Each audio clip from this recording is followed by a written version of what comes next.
Hi guys. It's like my third take on this video, but um I'll just be talking. This is just a very raw video of me talking my experience and just kind of blurting out stuff. It's I'm not really like saying if something is bad or good. It's just mostly me saying my experiences. So yeah, that's the whole point of the video. Other than that, I'm basically also talking about being an art student.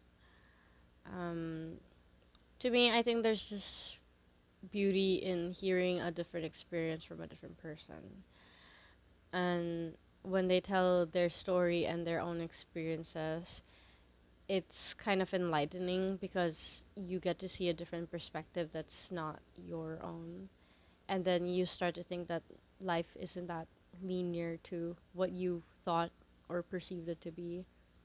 That's why I really like enjoying vlogs, watching vlogs of people or just people talking in front of the camera, just raw, giving advice and giving experiences because it kind of enlightens you in a way that I never thought of that and stuff. So I enjoy those videos of people just like talking and just like saying something that they've realized or experienced, which is what exactly I'm gonna do here, which is why I brought that up. But yeah, I didn't prepare any bullet points or stuff. It's just me talking about my experiences as like an art student and how I feel about it. I'm not saying that they're all purely negative or positive, but they are my struggles, at least to me. This is obviously different in someone else's perspective, but this is all coming from my perspective and how I perceive things. So, yeah. Um, I am a writing major. It's not usually my go to. My dream was always to be a fashion or a film major, but due to personal reasons, I had to have no choice but to choose writing as a like last option, I guess. So I have no choice. I'm kind of practically forced to like stick with it. I'm I don't know what I'm considered sophomore, junior. I'm in second year now. I don't know if that's sophomore or junior. So these are my thoughts so far on my experiences. I'm halfway done in my second year and I'm about to be third year and then I'm about to graduate. And yeah, this is my thoughts as a second year student and my realizations. So the first thing I realized is that um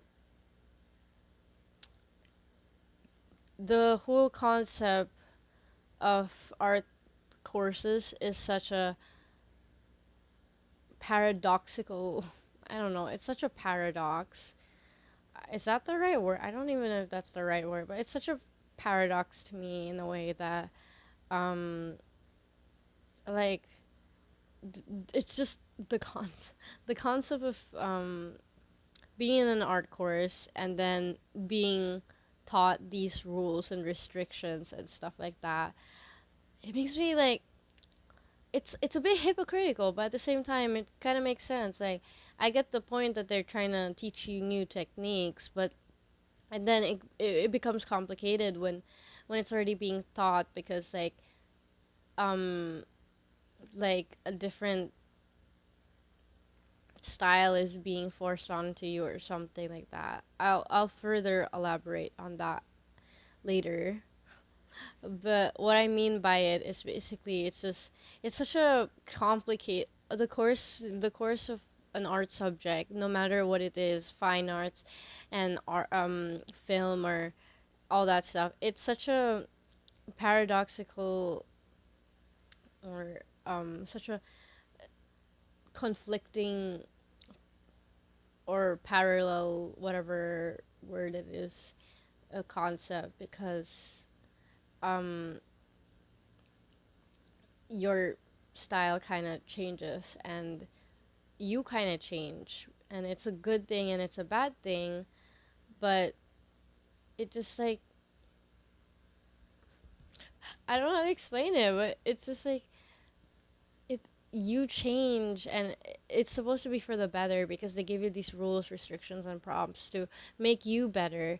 But then it becomes complicated and layered because then the professors would have their own favoritism and preferences in writing, so they'll be looking specific elements in your writing, and then it doesn't and it becomes a half-half thing of like them critiquing techniques at the same time them critiquing their own, finding their own biases in your work. So then it becomes this complicated thing because now you don't know if you're writing in your style or if you're writing because you want to please the professors. But at the same time, it's also not the professor's fault because everyone has their biases in art. Critiques and all that stuff, they all have biases in art. They're all looking for something specific in art.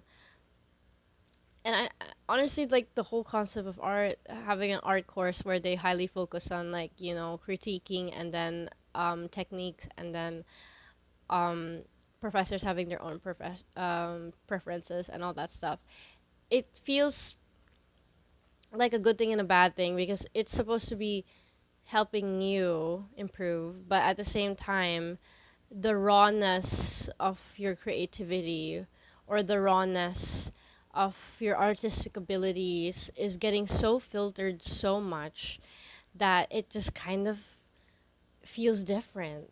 You know those TikTok, like there was like a trend, or like there was just like a series of videos on TikTok where people would make a joke about them before and after art school, and it would be like a funny thing because like they would show photos like before art school, they would show like realistic drawings or really cool drawings, and then after art school they would show like mediocre or like funny, like half-assed or really rushed artworks. And maybe partly some of them were true, partly some of them were just like they were just kind of like taken from their old gallery or whatever. But it's kind of the same here in writing. um the rawness of like how you used to be gets filtered so much just to please and just to stick with the rules and systems, and it's kind of like a good thing and a bad thing. um I saw this video the other day about this girl who her father, I think, sent her to piano lessons, and but it was her sister who was able who did not take any piano lessons or did not learn piano at all, had such a beautiful she was playing such a beautiful composition that she just made up from her head. Like it's raw. Like that's just what she felt. That's just what she did. There were just no rules and stuff like that. And then like I think even the other sister like commented on that yeah, she wasn't taught anything like music theory or anything like that. It just came purely of what she is. And then I remember one of the comments saying that this is what art should be. That art should be raw. It should be like coming from the art. It should be whatever you want to do, you're gonna do it because that's the whole concept of art. That's the whole point of art. And then that made me realize it because, like, as a writing student, oh yeah, it should be that way. I was that way. Um, before, of course, all of these, before becoming a writing student and stuff, I didn't have any rules either. I just kind of wrote my own thing. I didn't follow. I guess my works were very abstract, or looking back at it now, it's kind of like, well, it's kind of bad, first of all, but then it feels also kind of nice because I just kind of wrote what I felt like. I didn't follow the normal procedures that you're supposed to do. So when I write a story before, I wrote it, I didn't make a linear, or I didn't make a mind map, or I didn't make character sheets, or I didn't make any of those. Usually, I'd see on the internet nowadays that people or writers, authors would have setups where they would actually like make characters, have a playlist, and all that stuff. And I realized that that's not how I did it before, at least, before I got really badly influenced. But before, I just wrote anything that came up to my head. And then the next day, I'd write it again. And whatever comes to my head, that's the plot. You know, I don't make the plot beforehand. I don't make the concept beforehand. I don't make the characters beforehand. If my mind suddenly just wants to say that I'm gonna make a character and um they're gonna do this in the story and do that, I'll just add them. And maybe a lot of writers are like that too, but I don't know how to describe it. Like, I don't have anything planned. Like, I really don't. I just kind of write whatever I thought would be appropriate to happen next. Like, um, okay, let's say my fan fictions. I would just have like a probably one concept. So I had a fanfic before. Um, oh my god, that's so embarrassing. So I mean, it's not really embarrassing, but like my writing was so embarrassing there. I had a fanfic before, and I did not have a plan for it, but I published it every day.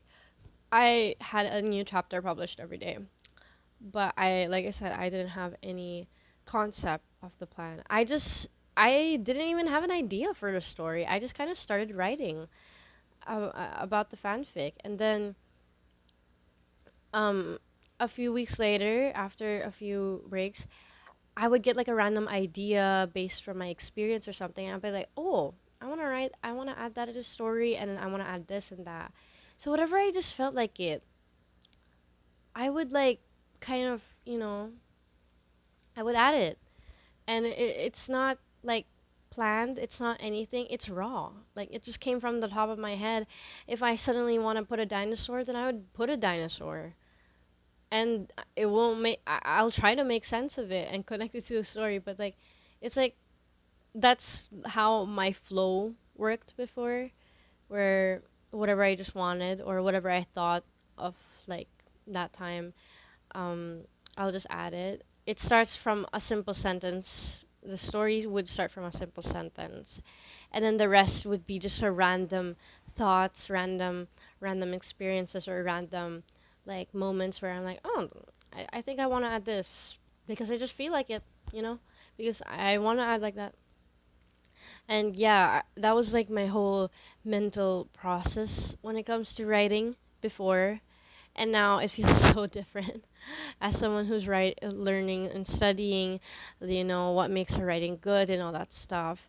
It's different now, and it's supposed to be for the better, but I feel like it didn't. I feel like it didn't kind of help me. Like I think being more raw and being more um I think being more raw and kind of just writing whatever I thought of made more sense.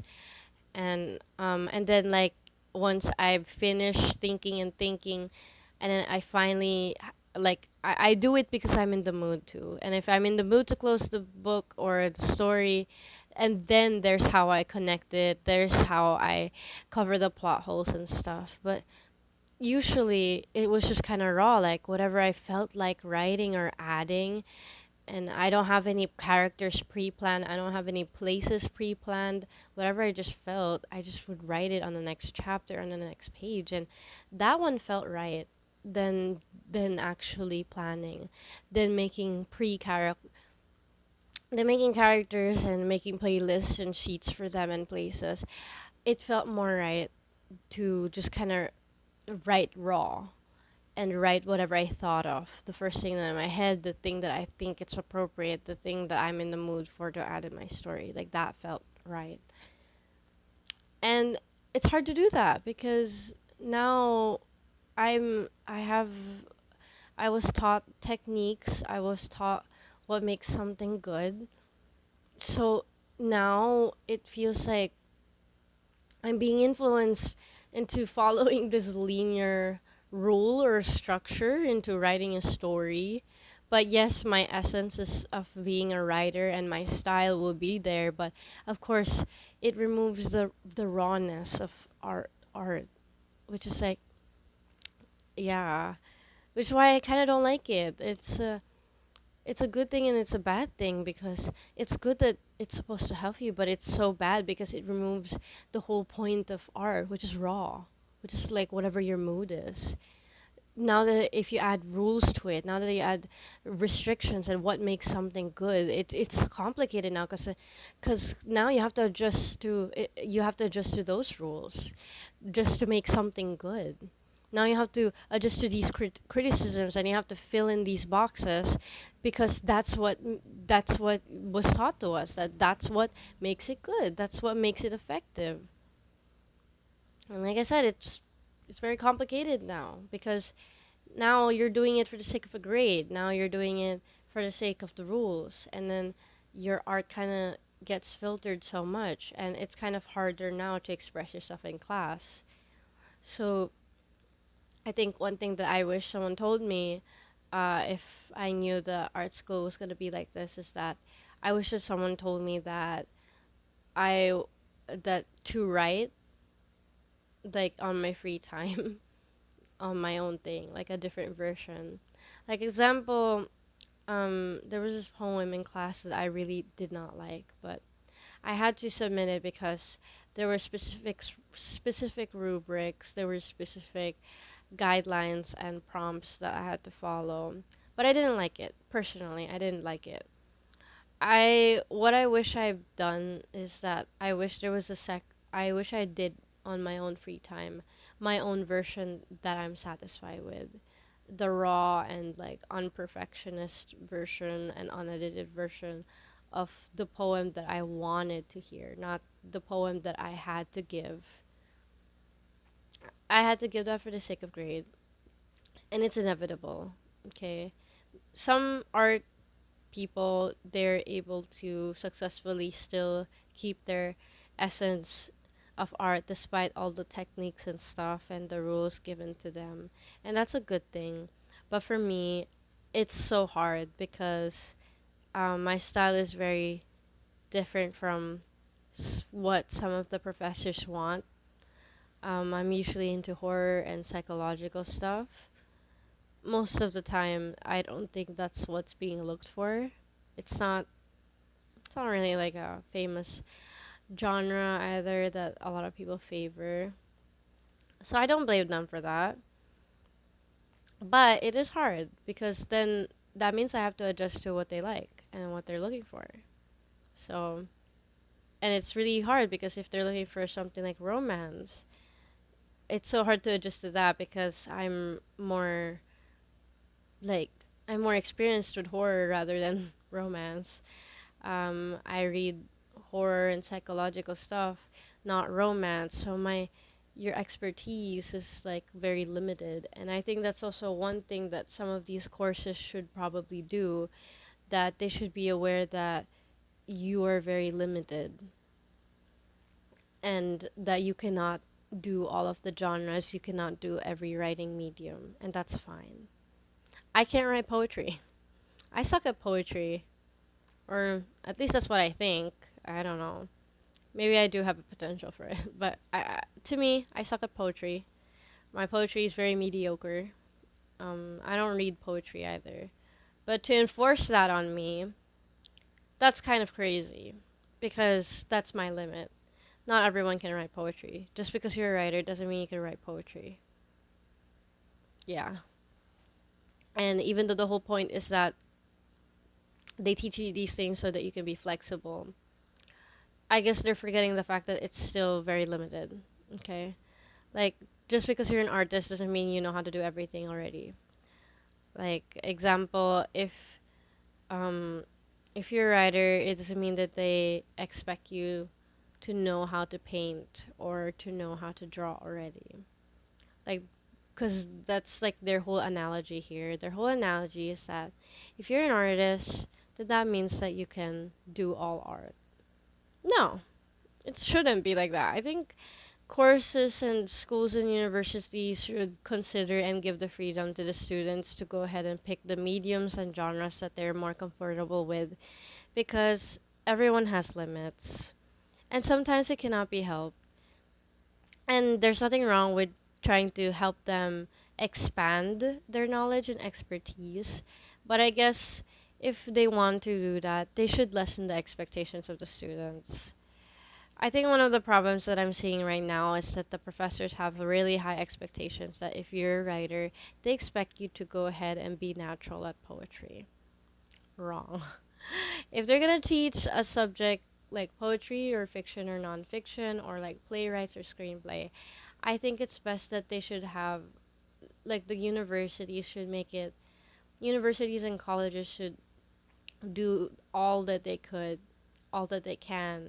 to ensure that the teachers still have an open mind and they're still gentle with like teaching something, and that they don't get too, like, they don't have too much high expectations on the students when they're doing a different medium and stuff, because like I said, everyone has their limits.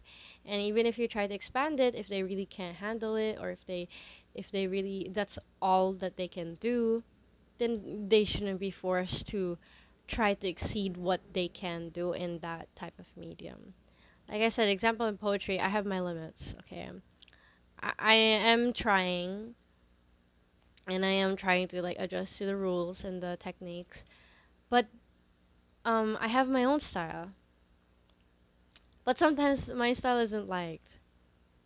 But that shouldn't be forced upon me or anyone to adjust their style just because, or to get a low grade because of just to get a low grade because they didn't adjust to the style or rules or techniques. It's hard. It's hard to write. It's hard to do poetry. It's hard to do fiction. It's hard to do all these stuff. So everyone has their limits. Everyone has all that they can do and all that they can offer. And I think art schools should also consider that a lot. So that's just my thought on it. like like I said, it's such a paradox because it's supposed to be a good thing, and it is. It is a good thing. It's supposed to teach you technique, but the rawness, the whole point of art, which is kind of like just blurting and vomiting what you thought of in the first place. There, like it loses its essence. Just like that girl playing the piano, she didn't compose anything. She just kind of played the keys to whatever fit the best on what she was already playing. Like she just kept adding and adding to the keys. Like that wasn't an original composition. That was just like raw from her head. That was a freestyle. That's the word I've been looking for. It's freestyle, and but it's raw, and it makes it beautiful. And I think that's the beauty of it. The beauty of art is because it's so raw, because it's so pure. And then if you put filters on it, if you put techniques on it that is supposed to make it good, but then your art shifts because now it's so filtered. Now it's so, I have to listen to this because of that and because of that, and then you're gonna get used to it. And then if you get used to the rules and to the techniques, suddenly you kind of lose the essence of your art. So if you are an artist or if you are in an art course just like me, I think it is best to make a second version. Like that's not what I can advise. That make a second version of the art that you did not like. If there was something that you didn't like, but it had to be like part of a submission, or it had to be like like you have to submit it. It was part of a submission or something. Make a second version. Like make a second version of it in your free time, the one that you actually want, and then keep that for yourself. And then that's the one you publish if you're planning to publish it or something. If your professors tell you, oh, like the submission that you gave that's conforming to the rules and stuff, and they tell you to publish it, no, don't publish that. If you don't like it, publish the one you want. Publish the second version. So I wish someone told me that. Definitely. I wish someone told me that make a second version of everything you hated or everything that you had to write just for the sake of a requirement. Because it's inevitable, okay? You're in an art course. Of course, you're gonna have rules, you're gonna have techniques, and you're gonna be required to, because there's a grading system, and you're gonna be required to follow it. And sure, we can't do anything about it, and sure, it means it feels restricting. But like I said, I think making a second version of the art that you did not like could actually just be therapy for you. Yeah, it could be therapy for you as an artist because we have a specific vision in our heads. We have like a specific idea or something like we have a specific idea and stuff or how we see things and how we deliver things. So, and that's not our fault either. That's not your fault or that's not anyone's fault if you have that specific vision either. And it's just make a second version. If it'll make you happy, and it will, because at least there you get to actually 100% express yourself without the filters and stuff. So yeah, next thing I want to talk about is probably the favoritism. Yeah, like I said, this whole thing is very hypocritical because like it's supposed to be neutral as possible, but it's hard to being neutral. Okay, like honestly, everybody has biases. Every day, that's a thing. Like everyone has their own biases. Everyone has their own thing every day. Everyone has their own preferences that they'll be looking to other things. And yeah, bias cannot be removed, but favoritism is different. I think every art course has a very bad favoritism problem. I think I first witnessed this in my senior high school. We are basically divided into the courses that we want to have in the future. I did not take art, visual arts, though I would have wanted to. I did not take it mm, because I thought it was very restricting already back then. So yeah, I took a humanities course, and um, basically, we had an art exhibit, and a bunch of these art professors from fine arts in a different campus came over to check the exhibit. I was resting in their exhibit.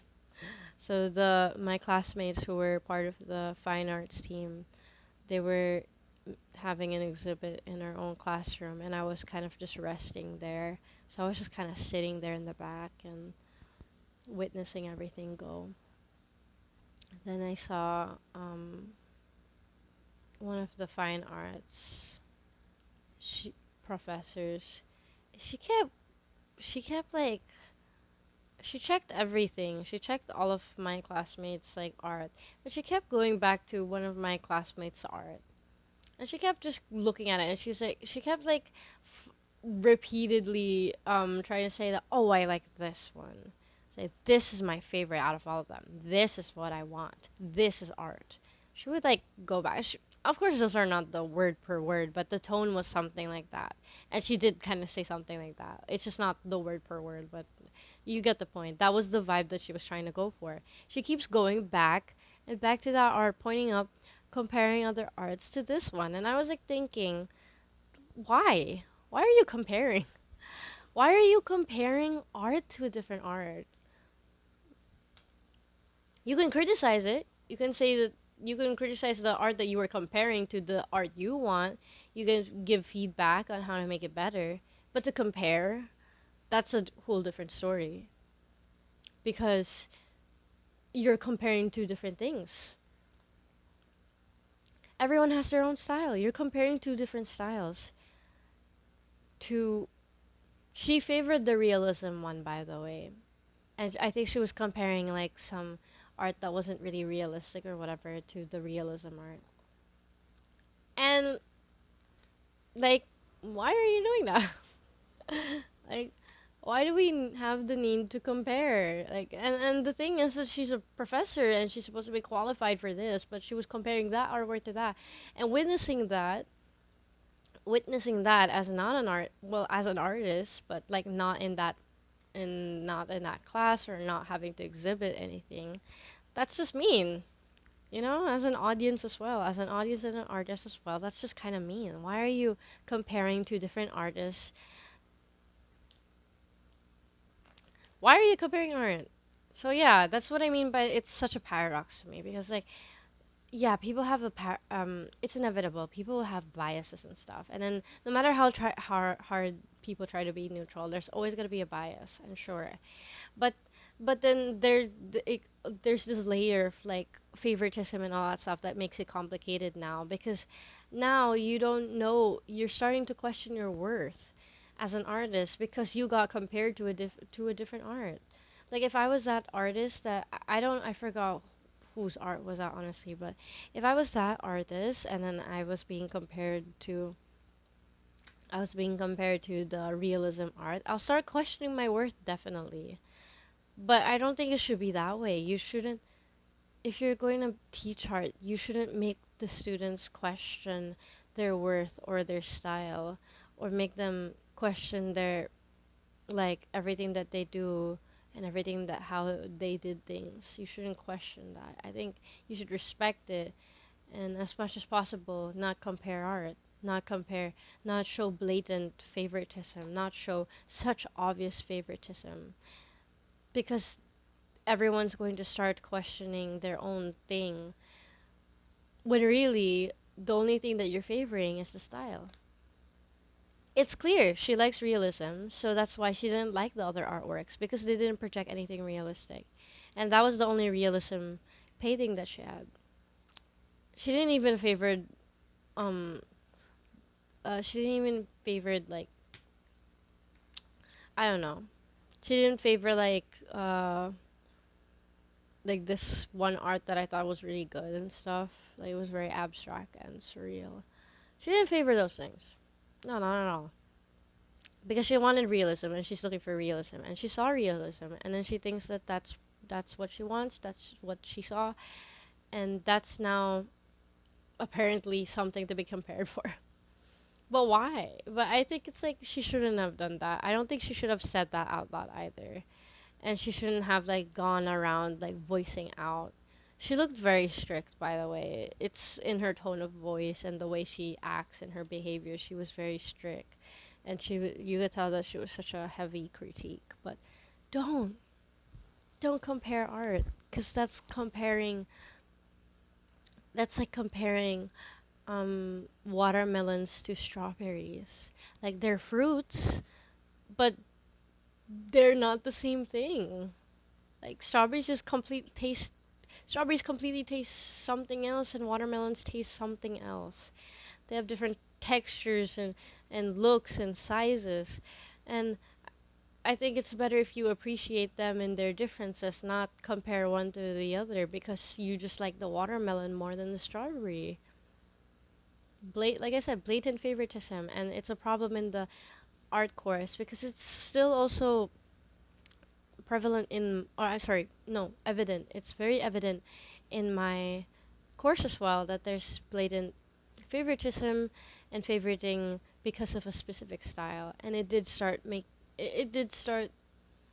invoked something in me, and it invoked like me questioning my style and art if it was good enough. And I don't think it should make you question as a student the worth of your art, and if you have to change your style. Like you shouldn't. I don't think it I know I shouldn't be like, adjusting to their needs or their wants and stuff, but it's inevitable that there's requirements. It's inevitable that there's favoritism. So you really have to suck up and you have to actually adjust and change your art for them. But I think what we can get from all this is that you should never lose the essence of actually being raw. There's nothing wrong with being raw. And if there's something you don't like, make a different version of it that you do actually like, and that's the one that you publish, and that's the one you actually give out. Even if it sucks, and even if other people don't think they like it.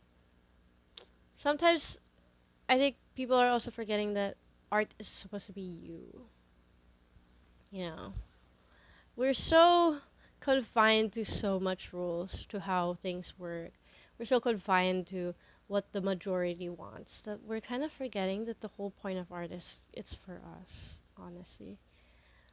Yes, you're gonna have different audiences, and yes, you have to eventually adjust to audiences, but the first audience that you will have is you.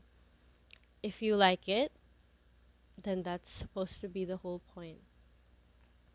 If that's what you wanted to say, or if you were able to say it through your art, then I think that's more important than anything else. And it's kind of hard doing that in an art course because now it's like I said, it's such a layered, complicated thing. There's favoritism, there's critiques, there's biases, and you having to adjust, you having to change your style for the sake of grades and all that stuff. And your style will obviously not be always liked by a lot of people.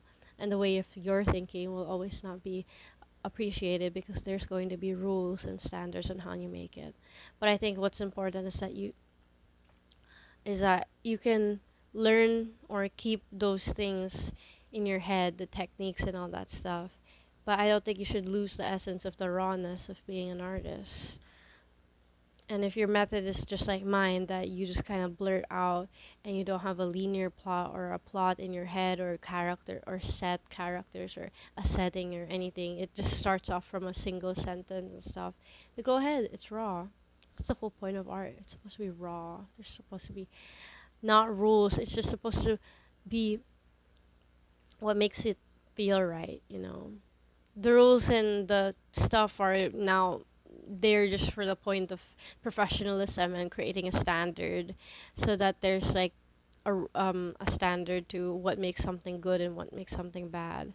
But other than that, if you're into those things like the professional side of art and all that, they go for it. Yeah, you have to adjust the rules and stuff, and it's gonna be hard. But if you want to do art for the sake of art, I think you should just kind of do your own thing.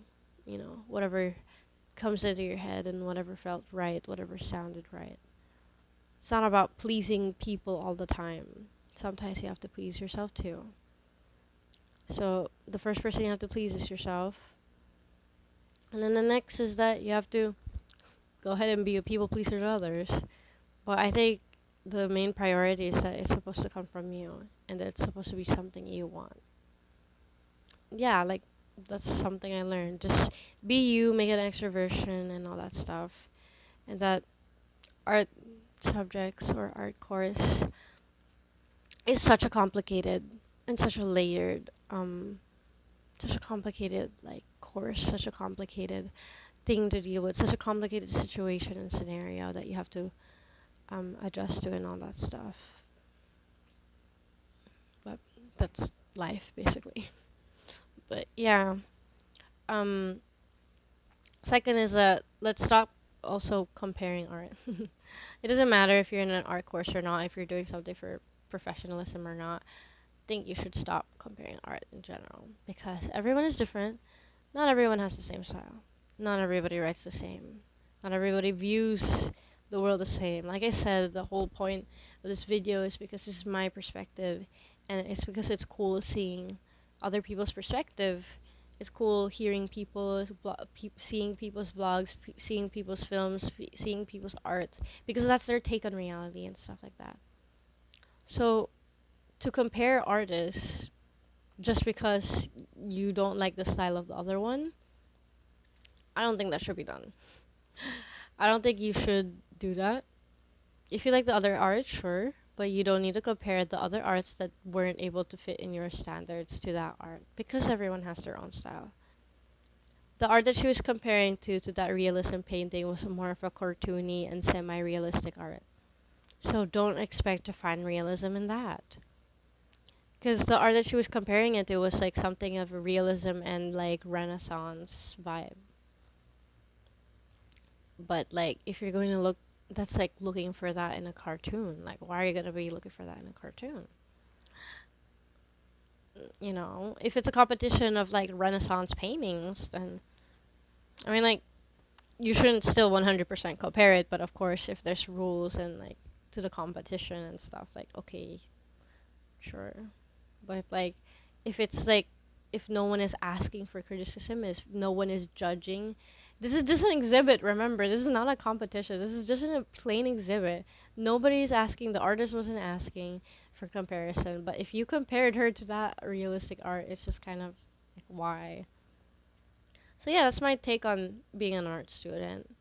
I think it's hypocritical, paradoxical, it's complicated, and I think it's kind of cool in its own way, but it's kind of harsh as well.